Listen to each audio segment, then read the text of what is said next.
kids. Okay. All right, so this is Matt Thompson. He's from WOWT. He's the digital coordinator at WOWT, former TJ student, who's going to talk to us a little bit today. And the whole class is behind the camera. They're scared of you, apparently. So, all right. You should be scared.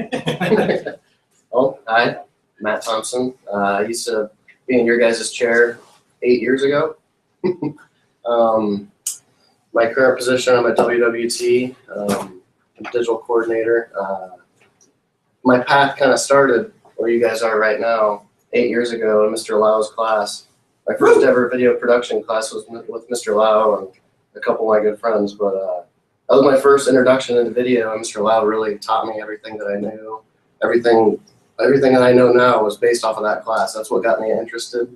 That's what got me started, really, and just it started with one little video that I did in Mr. Lau's class. I was playing football, really into football at that time, and I did a highlight video, and Mr. Lau just kind of let me go and just let me be creative and do what I wanted to do. And ever since then, I haven't looked back, and I've been in video production, and it's a really exciting career. It's tough to get into.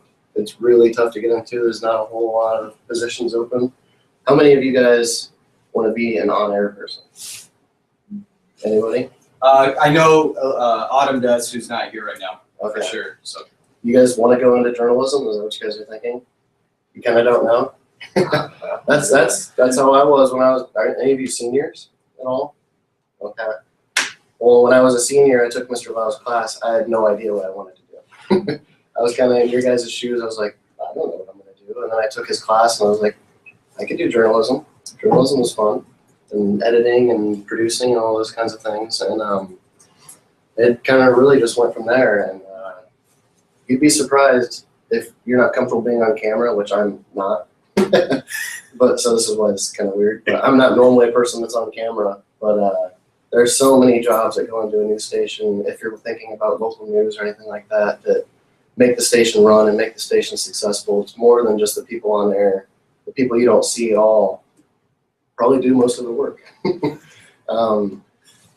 So a little bit about me. When I graduated, well, from TJ in 07, and then I went from there, went to Morningside College in Sioux City, and I was really dedicated to playing football back then, but broadcasting was still in the back of my mind. And then I went to Iowa Western and played football there for a year, and I did broadcasting there, graduated from Iowa Western, and then I transferred to UNO. They got rid of football, and I focused on broadcasting, and I graduated from UNO with a broadcasting degree. So, and then right out of college, just to kind of give you an idea of if this is something you're interested in going into, journalism, right out of college, there were no journalism jobs for me to get. It's a really tough thing to get into. You really have to know people. You have to know what you're doing.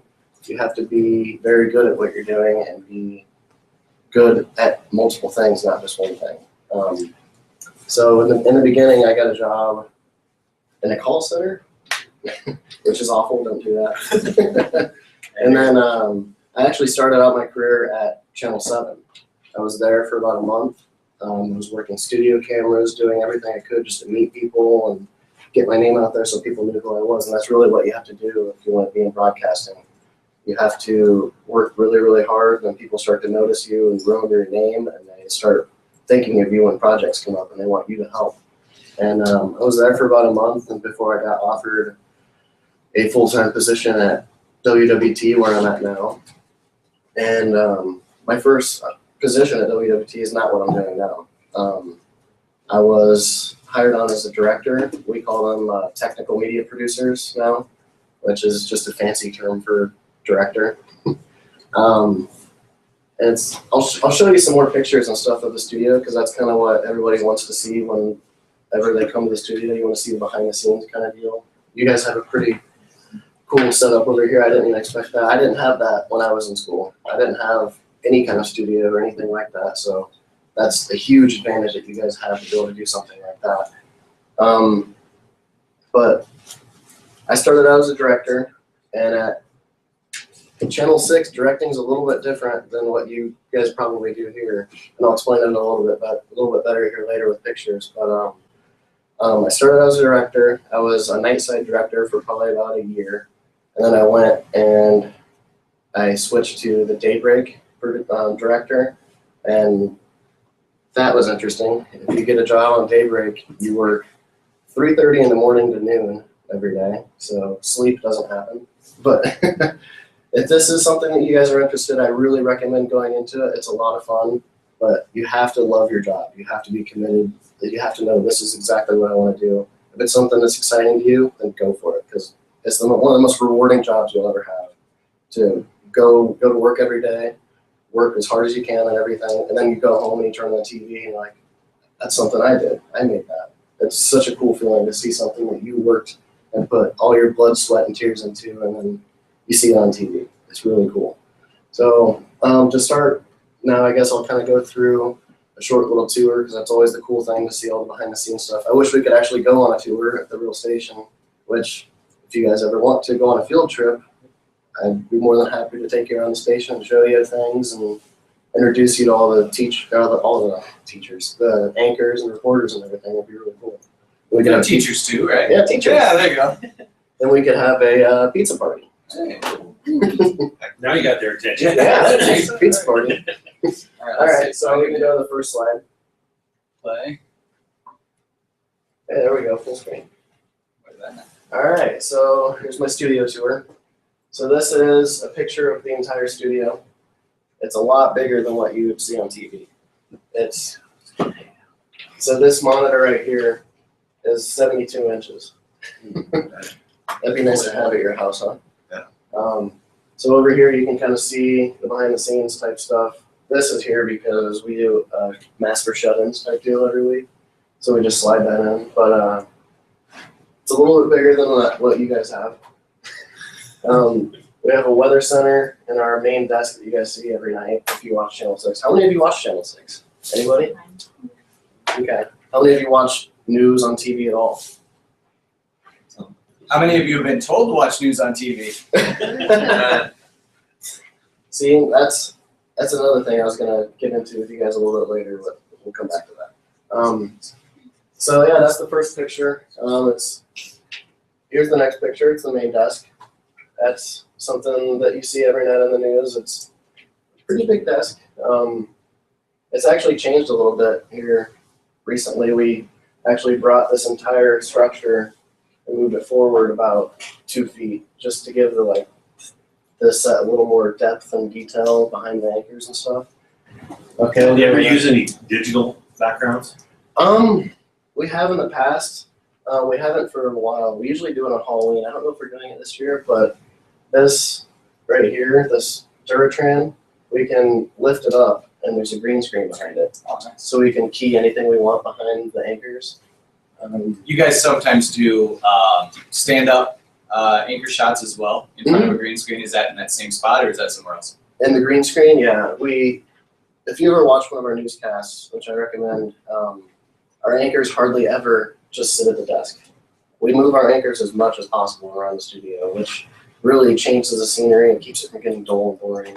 And that's something new. When I was doing it, when I was right out of college in the early 90s, late 80s, anchors sat at the desk. Yep. And that was it. You never saw an anchor standing or doing anything. And really, that's fairly new, isn't it? Just in the last probably 5 years or so. Oh yeah, moving around. It's really, everything's changing in TV right now, because like we just realized with you guys are the target audience. You're starting to be the new target. We want the younger people to be watching our news, but younger people don't watch late news or TV news. Where do you guys get your news? Your phone, right? If you guys want some news or something, you just pull up your phone. What do you go to? Facebook? Most of you? Google. BBC. Okay.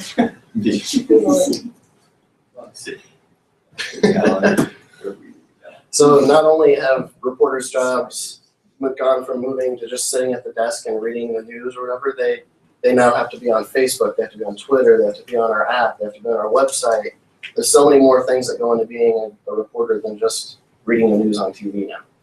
There's way more platforms that people get their news from, and you want to be on every platform, because if you're not there when they go look for you, they're going to go to somebody else. Well, Twitter is huge, right? Oh yeah. Twitter is probably the biggest growing one. Facebook's probably our most important one right now, just because of the sheer amount of people that use Facebook. But Twitter is such a unique thing to use in news because you can do so much more with it. But it's just a different type of platform to use. And then we've been experimenting recently with, I don't know if you guys have done this yet, but it's Periscope on Twitter. That's a really useful tool for like breaking news or severe weather. We've been doing a lot of stuff with that. If you guys don't follow us, you should follow us. It's great. Do you guys do Roku too? Is that Yes, we are actually the only station in Omaha that's on Roku. So, I don't know, do you guys know what Roku is? Yeah. Oh, it's It's kind of like Hulu, Yeah. kind of Google, Chromecast, Apple TV. It's digital streaming TV basically. It's kind of multiple apps mixed Right. together. It's really kind of where TV's going. A lot of people are cutting the cord and going away from cable and direct TV and all that stuff. I don't know how many of you guys have direct TV or Cox cable or anything like that. And it feels something Okay. Yeah, there you go. A lot of you still do, but the future, people are starting to cut the cord and not do that anymore. So, what do you guys think? I was going to save this for later, but where do you think TV's going to be at in 5 years? Do you think you're still going to turn on your TV and flip channels and stuff like that, or do you think it's going to be something different? I think it'll still be on TV. That's where it's still going to be first produced, but people are still going to copy the episodes, put it on a website. It's so easy to just watch TV on Netflix now. How many? You guys all have Netflix, I'm sure. Every one of you, yeah. And Netflix is awesome. I have Netflix, Yeah. but Apple TV is going to Yeah. be big. You know. Apple TV. Even Roku, smart TVs right now, they're all internet based. Mhm. So It's crazy how it's a really crazy and kind of exciting time to be in TV because none of us really know what's going to happen.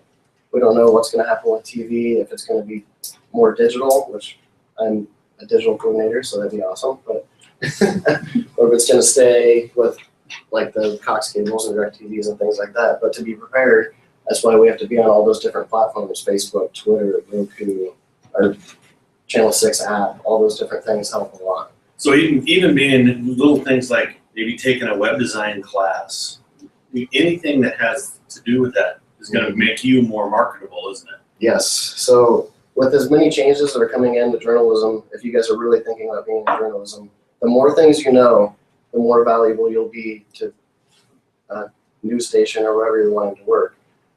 If all I knew how to do was run a camera, I wouldn't be very valuable. But I applied myself and learned how to edit, learned how to run a camera, learned how to direct, learned how to produce, learned how to do basically everything there is in the news station. I work in sales, I work in every department. So the more things that you learn while you're in school, which you should learn as much as you can, if this is something you want to be into, the more valuable you'll be and the more likely you'll have a chance at getting a job out of college or high school. So this picture here is from Mallory Maddox's seat. This is where they sit every night at the news desk. This is kind of what it looks like if you're sitting at the desk. They have their monitors and stuff that they can look at, where they can edit their scripts and everything right here. And then if you notice our cameras, there's nobody behind them. Like you guys have somebody that's running your cameras. All of our cameras in our studio are robotic, which you won't see. I don't think any other station has them, but I'm pretty sure we're the only station that has robotic cameras. So we used to have 2 cameras that drove around the station, like they had robotic tracks on the way around the station. It was kind of crazy. Now, is 6 the station where you're not? It's not. One of the stations was directed out of Kansas City. Was that 3? They're actually. Todd was telling me, the director, he does the morning show at Channel 7. Mm-hmm. That, and I think he said it was Channel 3, where their directors are actually in Kansas City now.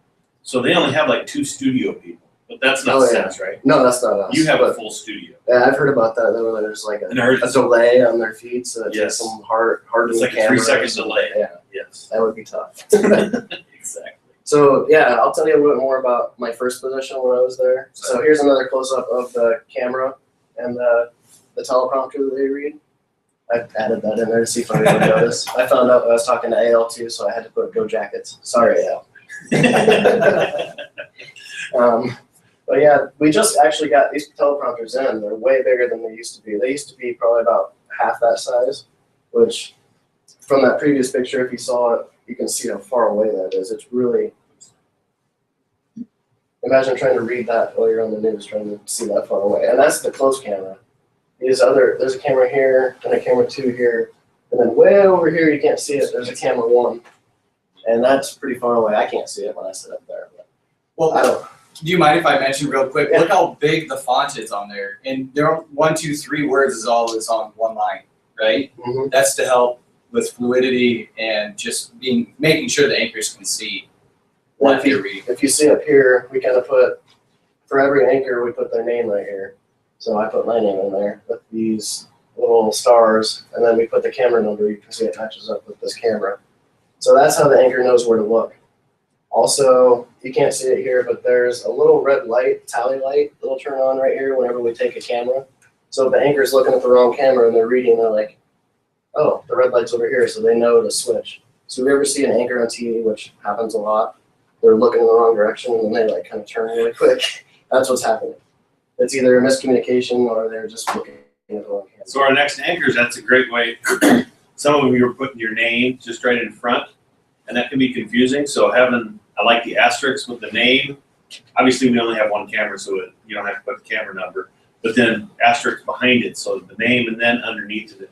Remember, I told you it's in all caps because it's easier to read that way. So that, see, I might know. I know, what I'm talking right? about. I just might. No. He does. So yeah, and then another important position that kind of gets overlooked at a TV station is the teleprompter operator. This is where they would sit during a newscast, and typically the person that runs teleprompter, we have 2 directors on shift at the same time.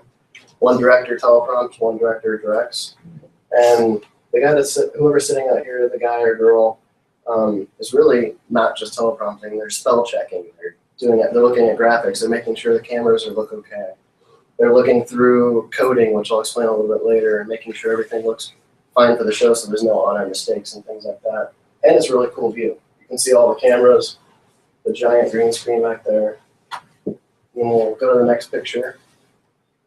Then this is kind of, we talked about how the anchors and stuff move around the station, and they're not just at the desk. This is part of that. This is a few of the new elements, and one that's been around for a while, that we use to get the anchors out of their chairs and actually moving around and be more conversational and easy to talk to. This over here is our 5 monitor set. There's another picture of it. It's this is where we do like our sports cast. We do some news reports. We'll do if they're not out in the field, they'll come in and they'll stand probably at this or at that other giant monitor you saw on the other one, which is an 84-inch monitor, and it's a touch screen, so it's pretty cool. My favorite thing to do on it, you can pull up. There's a built-in thing that's a football type thing, and it brings up all the NFL teams on each side from each division, and you can click on a team and it'll bring it over and bring their like roster over and converse them against somebody and like draw all over the screen. So it's like ESPN. That's pretty awesome. I want to go back to this real quick. Yeah, go for the it. storyteller. Yeah. There's a good possibility that we could have one of those. Just so you guys know that. As a matter of fact, Oh, there's really? one in There's my. already one in our building. You guys, And then when we went down to the tech center, remember that big one up in the? That's a touch screen. So I told Mr. Forney I'm not really using that. So either the one upstairs that Miss Goodman has, Yep. or the one that I have, we may bring down here and let you guys use it. Weather. That would be so awesome. Yep. We use our touchscreen for weather, parts of our weather. So we do most of our weather in the green screen, but then we have a second meteorologist who does the weather on here, and also it's just a big touchscreen. That's all it is. It's really And cool. I told you, I don't know if I told you guys, but I told you I had to do weather on air one time when I worked at Channel 9 in Sioux City. I'm glad there's no video of that anymore, because you're looking at a monitor here and the green screen is back here, and you're like, and here, yeah, I was so confused. I looked. Yeah. It was hard to do. It's very I tried it once. It's backwards. Like, Everything's you get backwards. up there, you think you're pointing this way, and you look at And the you gotta TV and pull you're over Yep. here. Yep. It's pretty fun. If you guys come on a tour, I'll let you play around the green screen. That'd be fun. Then we got here the weather center. Back here you can see this is another giant monitor that we have. I think it's 80 inches, I think. We basically, all we ever put back here are city cams or weather graphics or anything like that. It's just for the background of the shots. But these computers down here actually was used to build our weather people's weather graphics that they have. We just got a brand new weather system with brand new weather graphics and stuff, so it's really exciting for all those guys. Here's the view from the weather center.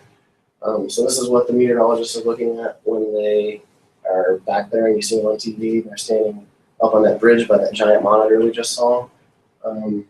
Here's the green screen. It's really big.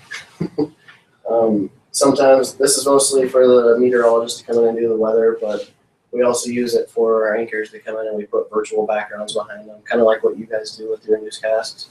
Do you guys do newscasts? Is that what it is? Okay. And then here's the view. I think you already saw this. This is the view from the key. Do I have any other pictures in there? Okay. So as I was mentioning, we are a very big team. It's not just the people you see on TV that are in that studio. It takes a lot of people to put a news station together. So if you're wanting to go into journalism, your only option is not being on TV. There's a ton of different options you can do. Like, I'm a perfect example. I'm never on TV. That's why you don't know who I am. But, but there's plenty of really good jobs on TV that aren't on TV. So let's go ahead. So this is the newsroom. So this is still people, mostly people that are on TV. But so this is where all of the anchors and reporters sit during the day, most of the time. But there are anchors and reporters and editors. Trying to think who that is.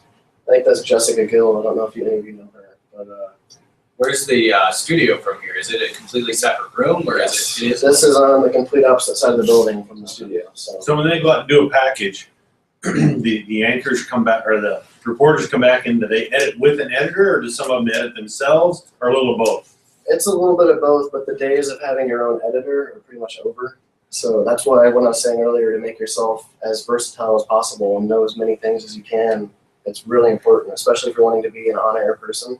You have to know how to edit now. That's not the days of you just going out reading and that's it are over. You have to be able to come back, edit your package, do all the fine tuning, and send it on to the news.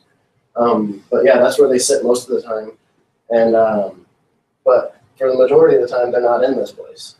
This room is empty a lot of the time. This is kind of old-fashioned kind of way of thinking, is everyone's in the newsroom working at their desktops. This doesn't happen anymore. They have laptops, they have iPads, they have everything. They go out into the field, shoot, and they're sitting in their car editing before the news. So that's why they call them backpack journalists. They have everything in their backpack. They just go out and do it. They don't even need you don't even need a van anymore with your micro. Do you even use that much anymore? You still do live shots? We use it very rarely because we have TVUs now that are so close to being like accurate right on time. I think they're like a 2-second delay now. You guys ever notice that when they're they'll get done asking a question, the person stands there for a couple seconds and then they answer? Mm-hmm. That's why, because there's a big delay between the signal. It's like a cell phone signal basically, but it's a much bigger cell phone signal because it's sending video and audio at the same time. So it's tough, and it's HD video. So it takes a lot longer to get back and forth from the station. It used to be even since I've been there, when I was a director, our TV signals were 7-second delays, which was really, really hard to kind of send it back and forth without an awkward silence of anchor. Yeah. Well, back in the early 90s when they were covering the Gulf War, they were doing some of that live, but they were having it was actually like 5 pictures a second instead of 30. So everything was really, really jumpy. And it was like a 5 to 10 second, I think it was 10-second delay. So somebody would ask him a question, and then there would be this awkward 10-second silence. Well, but the guy's actually in Baghdad as it's being bombed. So early 90s was about the first one that happened, and it was actually, they were doing it over the telephone lines, but instead of sending full video, it was like this really grainy, the worst cell phone picture you could imagine, but it was just like 5 frames a second instead of 30, so it was really jumpy. So it's amazing how far, because when I started, we were using videotape, and it was really, I don't know, I'm showing my age, but the advancements that you guys have, what you're doing, were you even doing this when you started college? You probably were. Yeah, that was, yeah. But when I graduated, it wasn't even thought of. Nobody even thought about doing It was just kind of starting when I first took your production class. I was like the first digital editing that wasn't tape to tape. Thankfully, I never had to do that because I've heard horror stories of how that was. I just do tape. It's actually taking tape and taping the 2 strips of tape and splicing it together and just, yeah. You guys are lucky you have to Physically cut and paste stuff. Yeah. So then I'm sorry. this is That is Rich. the dressing room, which is our anchor's favorite room. This is actually new to WWT. I actually built this. I designed it and everything. So not only do I do digital things, I'm an architect. Just add it to the resume, right? So it's anything that you can do makes you more valuable to the team. That's the only reason I put this on there, is just showing you have to be able to do a wide range of things.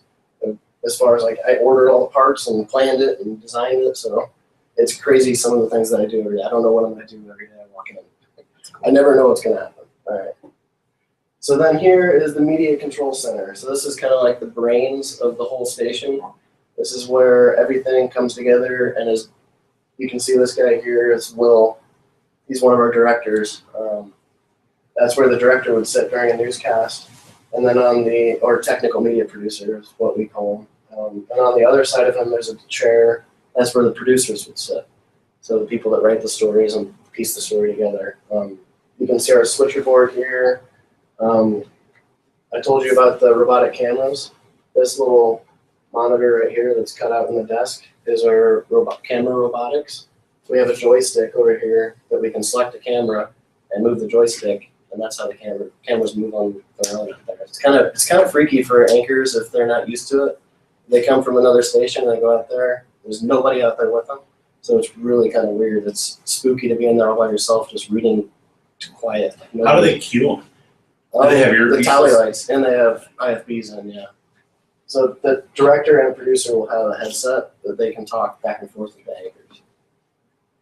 So here's a little bit closer shot of what the director and producer are looking at during a newscast. You can see there's a ton of monitors. So you have to be a very good multitasker to be able to do this type of job, because you have to be looking in multiple places. So the director will be sitting here, and in front of them are all 1, 2, 3, 4, 5 monitors that they have to keep an eye on. And their scripts and everything that they build their rundowns in. Do you guys have you ever heard of ENPS or anything like that? Any programs like that? We don't use anything like that. Okay. Well, ENPS is a program that we use. It's used pretty widely in the news, actually. I think a lot of stations around here use it, but it's basically a rundown builder, so you can I think I have a closer up picture next. Yep. So this is what ENPS looks like. So in here, each one of these, this is the A block. You can see over here is A1, A2, A3, A4. So those are all the different stories. You can read. This show hadn't been coded yet. I took this picture yesterday. But this was the 5 o'clock news yesterday. So I have our open, our first stories, packages, leads. Each one of those can open up individually as well. So this is where Channel 6's directing gets different than anybody else's around here. We're the only station that has an automated directing system.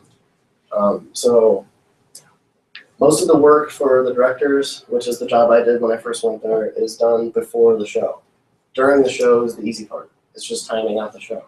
But before the show, each one of these little lines here is a story or a piece that the director has to go in and customize. So once they click into those, it'll open up in another window, and there'll be little lines of code. So it's like coding a computer almost. And then you open those lines of code, so there'll be like a camera piece. You open up the camera piece, and you have to type in your camera number, because the cameras are robotic. So you put in a number, so say I wanted to code a John Nicely shot. So I put camera 3, and I do like shot 15, and then the camera knows, oh, shot 15, I know to go to this location. It has a saved shot. The camera's like, whoop, it just moves right to that location. The director doesn't have to do it. The only time the director touches that little joystick to move the camera is to adjust it. So say John's like off his mark a little bit, the camera needs to move over. That's the only time they'll have to touch the camera. John will never be on. No, never. No, yeah, never. Every day. Every day. But yeah, That's just the opposite. When I directed, it was just the opposite. The hard time was when the live news started, because that's when you were take camera 3, you need to pan to your left. Yep. You know, and tell you your talking camera to people what 4 to different do. people. And It's so much different to be a director now, because you don't have to talk to any of the camera guys. It's all on you. all this responsibility is all on the director to be able to code all this. If there's a mistake in the show, it's normally the director's fault because they didn't code something right. And then they'll hear about it because they know that they're the ones that did it. So then this is another monitor that would be next to the director that they also keep an eye on. It's this is our Harris playlist, which actually is the playlist for the entire day at Channel 6. It's not just the newscast. So you can see here, I took this yesterday at like 2 o'clock. Everything's in military time, by the way, so it makes it easier in news time. So if you don't need military time and you want to be in news, it helps. So this first line here shows you kind of where we're at. See how it's darker? So this is the line that we were currently in when I took this picture. And you can see ID numbers. So we were in the doctors, because the doctors airs on Channel 6 at 2 o'clock. And then this, during the day, this is mostly automated because you can plug in times and you can plug in hard starts and durations. So this was going to run for 7 minutes, and then it will advance to the next line and the next line. So you can see this is the commercial break, the Colgan, Finkel, Pyramid. So after this doctor segment is over in 7 minutes, this will automatically transition over to this, to this, to this, to this, and it'll just keep going until it gets to like a newscast line, which is then when a director will have to be there to make sure that he has to manually advance it. But during shows like this, these shows are prepped beforehand. We download them from our satellite feeds and we mark in and out points, as I'm sure you guys do when you're editing. You just mark an in and out point, mark all your segments, and then that's it. It goes into the playlist and it automatically plays all day. So there doesn't have to be somebody there 24/7 at midnight, 1, 2 in the morning. That was kind of a really nice thing. This didn't used to exist.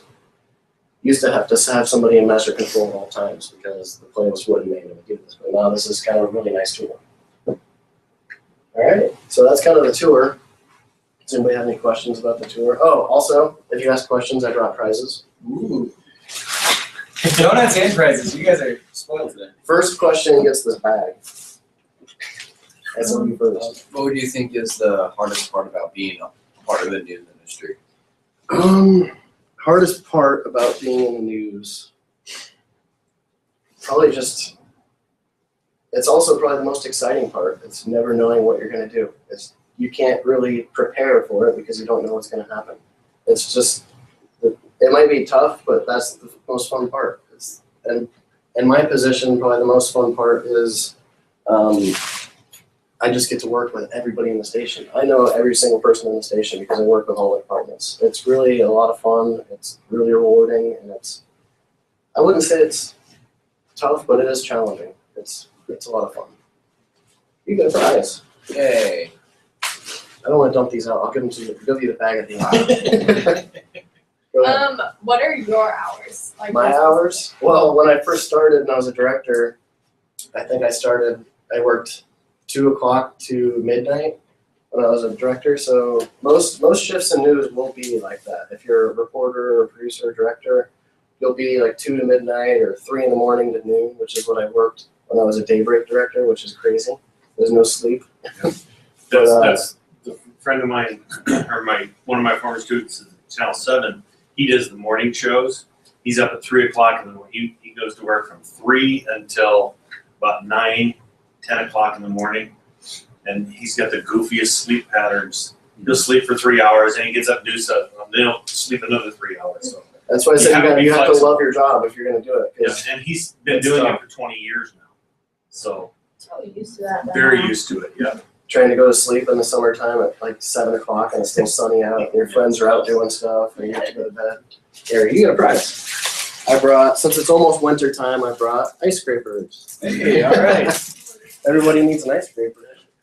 You can use that for self-defense. And since you're in school, you guys need pencils. Hey. All right, go I ahead. have 2 questions. Yeah. Okay. You only get one. You only get one prize. Okay, that's fine. That's fine. But I have 2 questions. Okay. So what do you do for like college? For college, what did I do in college? Like, yeah. Like what did you do? Like where did you go and what kind Okay. of degree or whatever did you have to get for this kind of job? I got a Bachelor of Science in Broadcasting. So there's a number of places you can go around here that have really, really good broadcasting schools. UNO has a really good broadcasting department. They have their own studio and student-run production that they do. Lincoln has one of the best broadcasting schools that there is around here. Iowa Western's really good. If you guys are ever interested in Iowa Western, I went to Iowa Western. I graduated from Iowa Western. They have a really good radio station. You guys probably heard of it. And Northwest Missouri State. Yes. University of Missouri is one of the best in the nation also. One of the most important things you can do when you do get to college, if this is something you want to do, internships, as many as you can do. Because really, it's not only what you know is important. Knowing as many things as you know, it's who you know also in this business. You need to meet and get people to know who you are and show them you're a hard worker, and your name will just stick with them and they'll remember you when it comes to look for somebody for a job. So I went to Iowa Western and then I went to UNO and I graduated from UNO. So I've kind of been all over the place. How many years did it take you? Oh, because I transferred so many times, I think it took me 5. So it wasn't that bad. Most of that was my fault because I was trying to play football. My question is, how did TJ or Mr. Lau help you get established in really starting your broadcasting type of pathway? Or did he? Mr. Lau helped a lot. I mean, he was basically my inspiration for getting into broadcasting. I took his class and I was really inspired by the videos and the way that he taught me and the way that he just let me be creative and do my own thing. I don't know if he still does that, does he? We're actually going to be having a sports media broadcasting class next year. Awesome. So we're going to televise games and learn how to do What? play-by-play, color commentary. That was so cool. It's next year. What? It's not like you Hey, guys do anything we can now. flunk you. Hey, I'm doing it. I'm doing my work this year. I'll make sure. Yeah, so they're getting a new video board. They're getting a 27 by 18 Oh, really? foot video board at the new stadium. At the cool. That's So and we're going to get a TriCaster.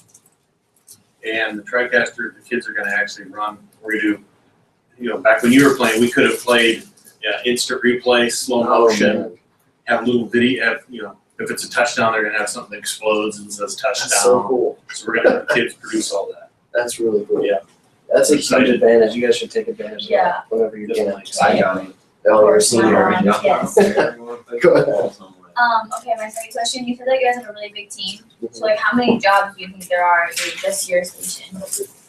Currently, we have, I think, 84 employees at the station. So there's constantly openings for any department you would think of in that station. But And can I give a piece of advice? If you really want to get into news, take whatever job you can get. Yes. If you're qualified for it, get in there first, yes. and then work your way. That's exactly what I did when I started there. I started at 7 as a camera guy. I didn't want to be a camera guy.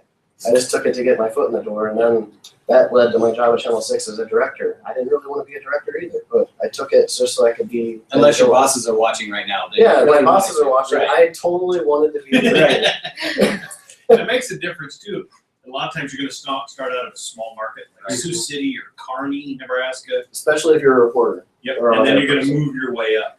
Move your way up the ladder. Experience plays a huge I have another factor. question. Yes. If you're not like on air, like if you just work in the studio, do you still move around a lot? Yes and no. It depends what department you are. Like, really, actually, everybody in the station, I think maybe one day out of the week, I'm not in the station. Like, I'm out. I in mean, the move field around like working. having to switch to like a different station, Oh, or like a different oh. city or whatever. Yeah. Maybe when you're first starting out, but not really. I've been at the same station now for 2.5 years. So, I mean, reporters and anchors and things, they come and go, but mostly, when you're starting out as a reporter, you'll start at a smaller station, most likely, unless you have a lot of experience in And college. usually once you get to those bigger markets, Mhm. the pay goes up. And Omaha's a pretty decently sized market, so once you make it to a station like Omaha, you're probably staying for a while. Go ahead. How much cups of coffee do you have to drink per day? Well, I'm not a big coffee guy, but I drink a couple Monsters a week. You guys drink energy drinks? No. They're bad for you. Don't do that. Oh. Any more questions? So, did you get a pencil? Me? Yeah. I did not. But now I There do. you go. It's purple. I like purple. So I want to ask you the same question that you asked these guys. Where is news going to be in 5 years? It's a tough question. That's why I get paid. Yeah. Really, we really don't know yet. Nobody knows where it's going to go. That's why we're on so many different platforms. We're not just on TV. We have our Channel 6 app on our phone. We have our Facebook, our Twitter, our Instagram, our Periscopes, or anything you can think of, we're on it. Roku, anything like that. That's why whenever a new technology comes out, we got to hop on it immediately because you don't know if that's going to be the next big thing that everybody looks at. Because right now it's in kind of like a weird state. A lot of people don't get their news from the same place. Like even when I asked you guys, none of you got your news from the same place. You all had different answers. Like Facebook, different websites, Reddit, Twitter, all those different things people get their news from. So we have to make sure that we're on all those platforms. Where do I see it going? I see it going more of a digital route. I think regular TV will always be around, but well, at least for the foreseeable future. But I think most people are turning more to digital. They don't want to pay those high Cox cable bills or direct TV bills. They just want to watch what they want to watch when they want to watch it. So I think it's going more towards that. Just because of that, we've started like new things on Facebook. It's kind of insider information. We haven't even launched this yet, but we're starting these 1-minute newscasts that we're doing on Facebook. It'll just be a 1-minute video of all of today's stories. Quick little thing, and then you can just catch up in 1 minute. It's Facebook. You don't have to watch the news and commercials. It's kind of really nice. But I think more of the digital side is kind of where news is headed. You want an icebreaker? Heck yeah. Thank you. If I have any left over, I'll leave some for AL. I don't know. Do they come here? Or Nah, we'll just get them out. Good, yeah. Any other questions, guys? I have a couple of videos I was going to show too. Sure. Are we out of time? No. We have about 10 minutes. I forget. Oh, that's right. I'm good. Good one too, right? You get the bag. I'll leave the rest of them here. Why, did you get one? Did What? you get one? No. No. So now when you scrape that ice off your window for 3 weeks. We'll think of you. We'll be cussing because there's ice on our window. Yeah. We don't swear. Isn't it crazy how it's like 80 degrees? Like yesterday, I think it was. Yeah. Yeah. It's October. It's really put a hampering in my deer hunting. I can tell you that. So one of my major things that I've been doing since I've been in my new position, I was a director and I slowly worked my way up and I got promoted to my new position of digital coordinator. I help a lot with the promotions department. Promotions is important at the news station because it's what gets people to watch. You gotta put together compelling videos and promotions for the station in order to get people to watch. So one of the first ones I worked on was this waking up my day from right here. I'll let you watch it and then I'll tell you about that. This one? Or Waking up, yeah, that one. If it'll play. Oh, it'll play.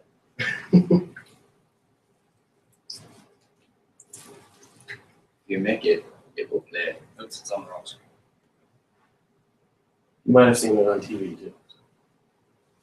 I hope you've seen it on TV. Yes, I have. This is one of the first projects I worked on and produced, so it's one of my babies.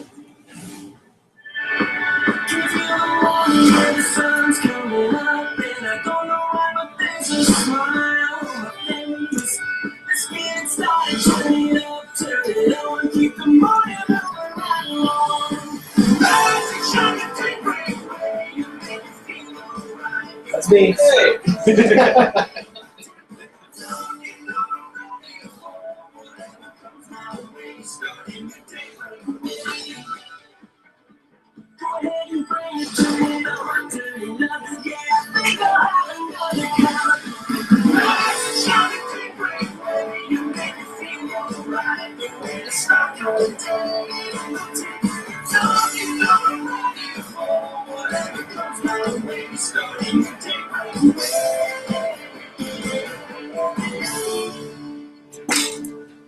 I like them on it. It shows that they're regular people. So many times you get starstruck when you see somebody out, but being able to see them screw off behind the scenes. That's how I know those guys. I know them as the fun guys that mess around. I don't know them as the stuffy anchors that are on TV that most people think of them as. But you can imagine how much planning and coordinating went into making something like that. It was all those different shots had to be planned out. We had multiple different days of shooting and getting permission from locations to shoot and writing scripts and even the song.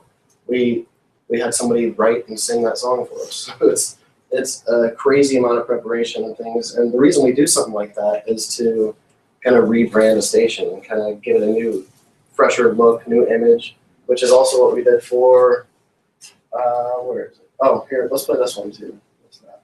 Oh, this one? Yeah. No, you guys can do something like that, right? It's on TV You guys could definitely do something like that. easily. Yeah. So when you're not working on anything, This is another part of that daybreak character. Now let's get you caught up on your headlines and up to the minute you wake up. She doesn't just live to cover the news. She lives here, raises her family, just like you. And Cerise knows that mornings are the start of something important. Your day. Cerise Gold. Part of the WOWT Daybreak News Team. Wake up your day the Daybreak way. Weekdays at 4:30. By the way, that was a really cool transition. Yeah, did you like that? was that in After Effects? No, Up to the minute, part of it, The yeah. very first one where she pulls her coat back? That right Is that in there. After Effects? So what we did for that, we made 2 giant plywood boards and painted them blue. We couldn't do green because the background's green. Yep. And we held them behind, literally held them behind her. And when she said that line, we pulled them away. So that's just a blue screen. Yeah, it's just a blue That screen. wasn't an After Effects. You play that again? That was We just keyed it I out. thought that was so good. I thought it was an it After looked like an Effects. effect. Yeah. He doesn't I thought it was just After live. Effects. So there are 2 boards. Yep, And you 2 pulled- physical boards sitting behind her, and we just keyed them out. Sure. Now you can see it if you do that, guy. Yeah, That's awesome. we have some really good editors.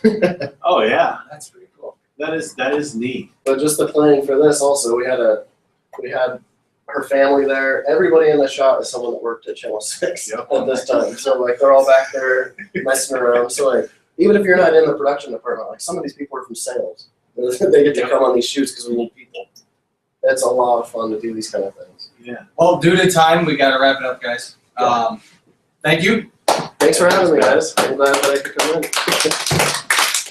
Oh. Get it back. But you don't have to carry anything.